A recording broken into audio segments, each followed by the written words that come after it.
Here we are in Boston visiting Richard's house where Akiva meets again his so precious drawing from the years he was studying in Poland, and he is going to display his impressions, his feelings, and his memories about the work and time that when it was done. Go ahead, Akiva. Dziękuję, thank you. So this is one of one of three drawings I did in the kind of hillside town of Rytro, village town in southern Poland in the Tatra Mountains, not far from the Czech border. During my first trip to Europe, which is entirely in Poland, and in 1984, and I was 34 years old, and the whole trip to Poland was really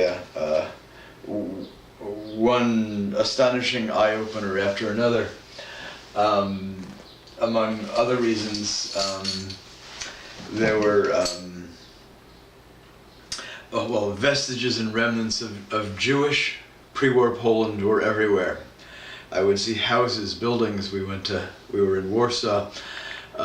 We went on this art trip into southern Poland for some days with the art group, and there were old synagogues and remnants of Jewish life and stories that I heard that sometimes were wrenching. People being shot in the town square and things of this sort. In Rytro, where this was, there were about 10 of us in the art group. There were, I think, maybe 7 or 8 Americans, art history student from Toronto, a Scottish and an English fellow.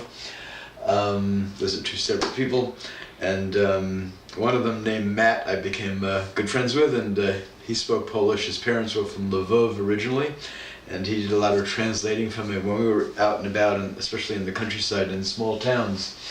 And in Rytro, it was enchanting. In a way, I'm glad that I didn't know a lot of the history of the time, some of which I just read.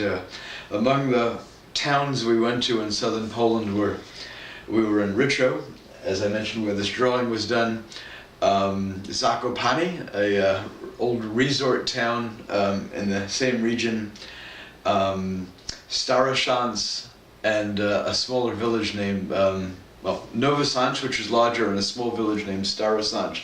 And just perusing Wikipedia a few minutes ago, I read, about varying numbers of Jews pre-war populations, from several hundred or 45 in the case of Staroshansk to some hundreds or even several thousand in the larger towns, almost all of whom were murdered. And I had enough things already troubled me from visiting different places where, in a way, as I say, I'm glad I didn't